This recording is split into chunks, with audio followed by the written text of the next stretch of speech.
Hello everybody and welcome back to another video. In today's video I'm going to be doing a much awaited A-level art sketchbook video. You might have seen my first A-level art sketchbook video on my YouTube channel a while back, and that was my A-level exam sketchbook, and I ended up getting an A-star in that one. And now I am going to show you one of my project books, which is like my main project book. So my project was called Myself, and it mostly involved exploring different types of portrait work in a variety of different mediums and styles. So from kind of Van Gogh style mark making, watercolour, pencil, mixed media stuff, a bit of everything, to an ending in a ginormous Chuck Close style final piece, which I will show you. I dedicated a lot of time and energy to this sketchbook and spent most of my A-level year kind of focusing on this, and it was such a big part of my life. I did get an A-star for it in the end, and I was incredibly proud of that because I put so many hours into it, as you will see as I go along. So I hope you like it and that it's helpful to you, and I will try and give you some tips and tricks along the way as I explain what I did. So when you open my sketchbook, this is the first main page. So this was just kind of quite a literal mind map of the artists and ideas that I had for this project. So that's my head kind of exploding with loads of different ideas. So look, you can kind of see some of the artists that I'd suggested I might focus on, some of the things like the timeline, maybe a hair journey, sort of some of the other things, Little Miss Sunshine, drawing, collaging aspects of my life around photos, and it was just considering different parts, younger, older self, parents, combined with flowers, layered, blah, blah, blah. So I've kind of got some basic ideas on here. And then, as I always have liked to do with my sketchbook, one of my classic kind of collage mind maps. So this is where I basically just turn my Pinterest board into a ginormous collage, and so you can kind of see a lot of different artists in here. We have some Tisha Moore, which I used in my GCSE sketchbooks. We have this artist, Marcelo Montreal, who kind of did flowers behind faces. Helen Delmare here, that kind of does like the swooshes across the faces. Obviously, like some Van Gogh inspired stuff on here as well. So quite a variety of different things.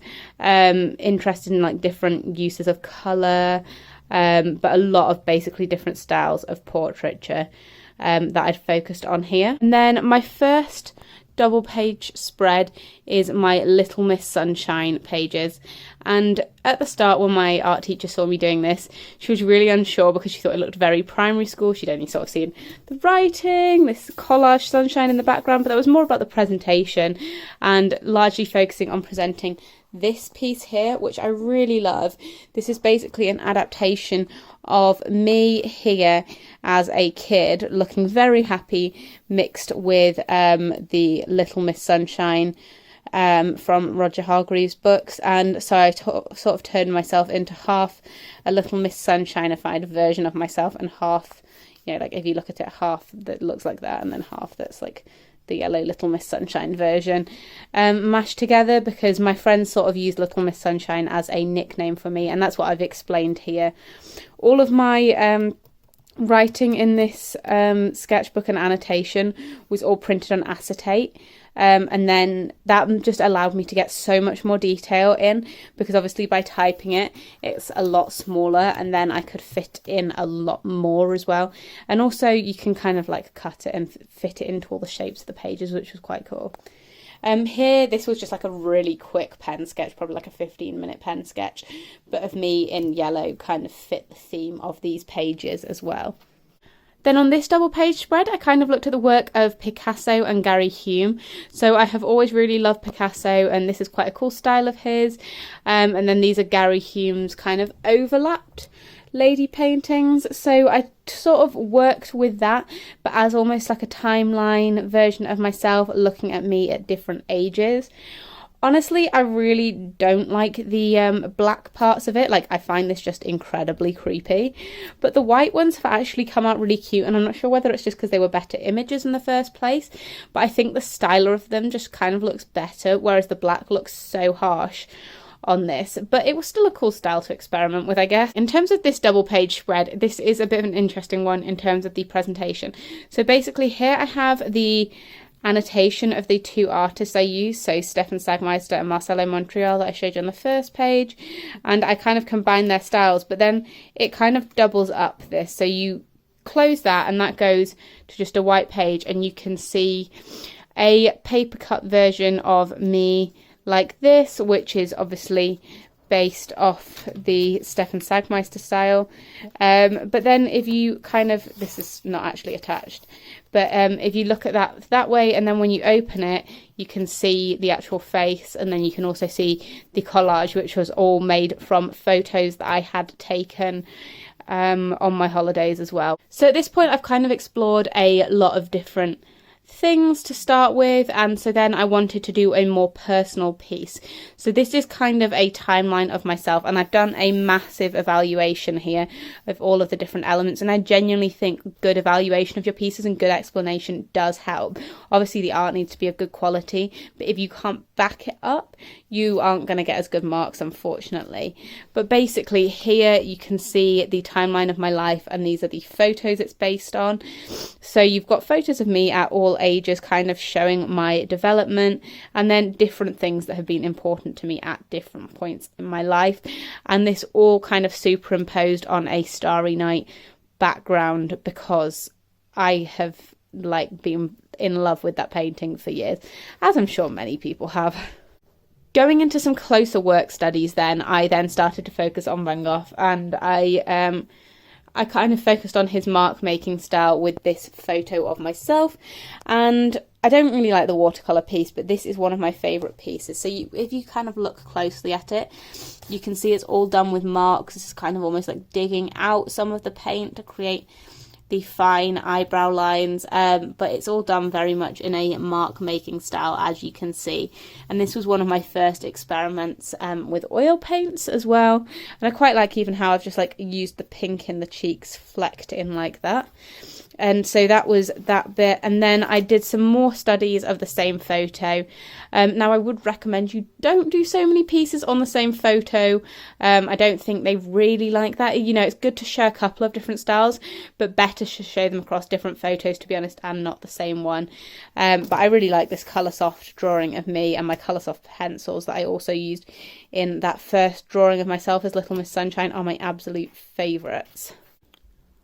Onto a page that I really like. This is based on the artist Helen Delmare, and so we have two studies here, one of me when I was 17 and one of me when I was about 7, so it kind of shows the time difference, but also this one is done in oil paint and this one is done in acrylic. And this is kind of what I was saying before about using different mediums, different photos when comparing styles and things.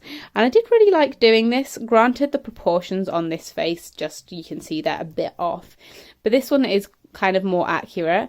The one thing I would say is I spent so long blending the paint and everything on the face, and then you kind of whack all the paint back over it, this layered paint, and it does kind of take away a bit from your painting. But I enjoyed experimenting, particularly here with the different acrylic paints in the hair and kind of in the background, to see how to experiment with different texture. And then again, obviously in the evaluation, I've looked a lot about the sort of meaning behind the different things. So why does she cover the eyes? What does that mean about the inner world? How can you reflect that in the colours used in the piece? All that sort of thing is really good, and just doing a bit of deeper research into the artist to kind of drag out the themes that you want to. You can always find something that links to your theme if you want to. I said before that I thought I was on my favourite page in the sketchbook, but that was a lie. This is my absolute favourite. This set of studies based on David Brewer-Wales style is my absolute favourite thing. This is what I wanted to originally do for my final piece, but my teacher was not keen on that at all. But personally, I really loved it, and all of these different sort of things symbolised different states of being. So sort of like being invisible, schizophrenia, something like, there was like, it's all sort of like emotional, mental things. And so like particularly I just love this one, the way it's come out. And if you look at the comparison with the photos that I've chopped up there, and I just love the colours in it and everything. And so then I continued to kind of make my own piece, which I titled Stress, and that was kind of my own interpretation of it based on something that I was experiencing, obviously a lot of A-level stress. But I really like the way here I have kind of created the dimension with the pages, and I feel like that's something really fun to do with your sketchbook, to make it a little bit more dynamic as well, because you can kind of see, you know, with different bits sticking out here, it is tempting to go on to the next page. So my final artist that I looked at was Chuck Close. I didn't particularly want to look at anyone else, but I was sort of suggested to an extra one, and so I had a look at Chuck Close's style. Basically, Chuck Close has a condition called prosopagnosia, in which he can't recognise faces, and this is after a couple of things that happened in his childhood. And so he kind of paints faces made up of, if I go really close, you can see squares and circles. And so this is a self-portrait that he did of himself. So I decided to do a self-portrait of myself, and obviously was a little bit jumbled with there being like the reds and the blues and the purples on my face there, but it was quite a cool colour sample. However, this did take me a long time just to even do this small one, so I was hesitant to do that for my final piece. If we then look, I have my initial ideas, and so I did this as sort of like a smaller square booklet in the middle of it, just because, as I said before, I like the dimension that having some different size pages gives. And to be honest, when I do initial ideas, I never sort of think of it in such a linear way, but this gets you marks. You need it to fulfill the AO3 development of ideas thing. So put this in even if that's not how you work when you're thinking up your ideas. So I suggested that I might do a Helen Delmare hanging style timeline thing. Again, definitely would not have done that, but that was one of the options. Oh, there's another one here. So then my second idea, which is the one that I actually wanted to do, was the David Brewer Whale style faces, which would have all been different emotions. And in like a triptych style, because I knew like one painting like that wouldn't be enough, but I thought 3 could be pretty cool, and also just cool to display on my wall at the end of it. And then my third idea was to do a Chuck Close style thing. Now obviously I don't have the squares on here, but that's just because it literally would have been impossible to do that. I sort of realised that that wasn't going to be enough, so I further developed my ideas a bit, and I have a whole area discussing the ideas as well here, but I decided to collect some ideas from friends of sort of words that describe me, different like things that they might consider if I was going to do the David Brewer Whale style one. And I came up with this concept of doing an introversion themed piece, and I was going to kind of use distortions based on Picasso, but again I wasn't entirely happy with this. I did another study based on this introversion idea, as I did really like it, and this was a sort of a mock-up, but then I did contrast it with this, looking at what it would be like if I did another Chuck Close style one. At this point in the project, my art teacher basically told me if I did this idea, I would get a B, and if I did this idea, there would be a chance of me getting a higher, possibly an A. So obviously, wanting to get the highest grade I could, I went for this idea, and boy, what did that mean for me. I was in for a lot. But if we just turn it over, you can see kind of how I planned to develop my piece. And if you can kind of understand what this diagram is going for, this is a mock-up of how I was going to fit the paintings together. So I suggested that I did 4 different paintings of these 4 photos showing a timeline progression as I've been doing throughout my book, and intersperse them, like splice them together using a 3D structure to make it a little bit more complex. And then I just tested out some media samples here on different surfaces to see what I would paint on. So we have canvas board, a kind of perspex piece, and then on wood, which honestly was the best. So we went for wood, and then I had to buy some ginormous pieces of wood to paint on. Yes, and so if we go over, this just shows the final development of my piece. And so basically this was kind of the process of how it worked to paint these. So I split up my 60 by 60 centimetre boards into 60 centimetres grids, and then every single square I painted a colour first, and these colours were based on where the light and dark fell in the piece. So they were all primary colours, but then these were in 3 levels of shading. So if you can see on there, you have the really light pastel ones, the kind of mid colour ones, and then the darker colour ones as well as obviously using the colours to do the body. And then on top of these I was doing 3 brown dots to get the skin colour right, and so I was having to do those again in the shading of the face. So if you see in this one, it's slightly more developed where I have the whole face kind of starting to emerge after 1 layer of dots.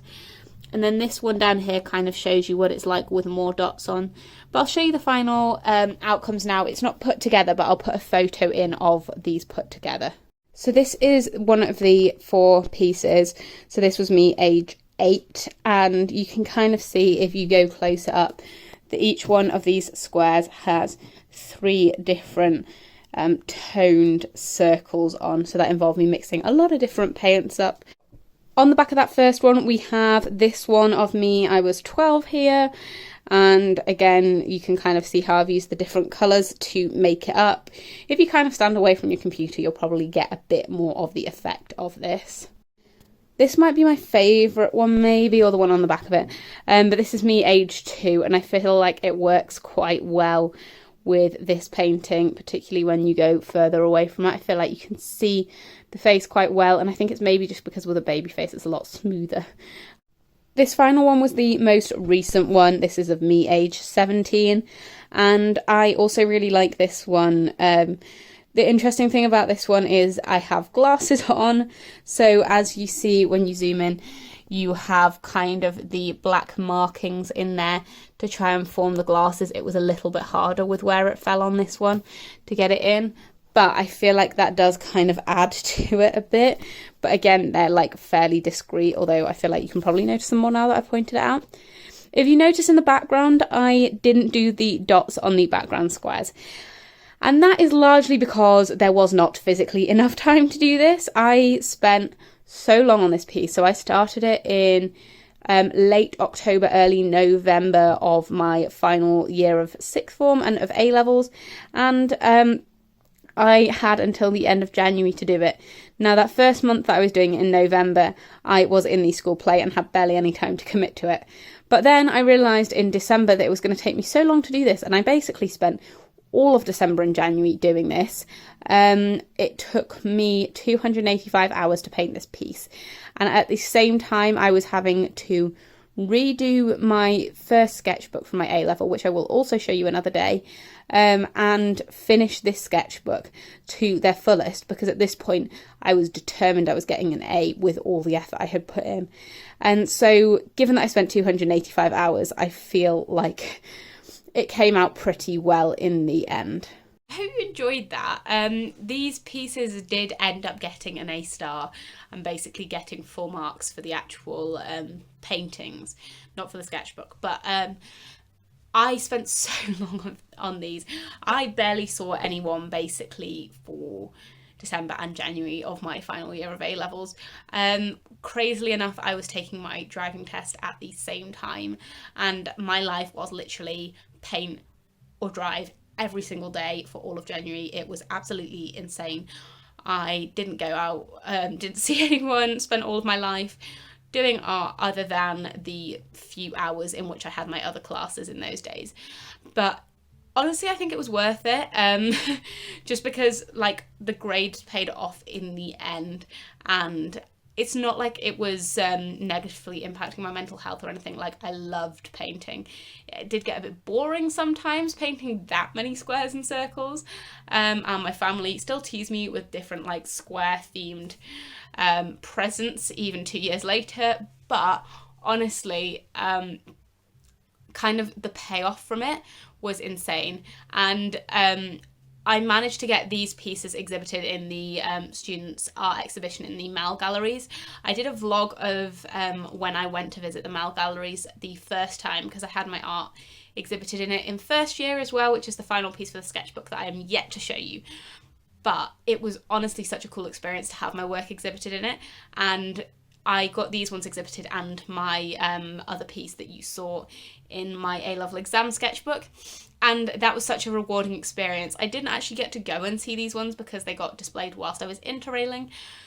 But it's so cool to know that your work got exhibited at that level. So yeah, I guess what I'm saying is it's worth putting the hours in, but at the same time, don't let it negatively affect you. Like, only do that if you love it. Otherwise, just you can spend less time. Don't worry, it doesn't have to be that much.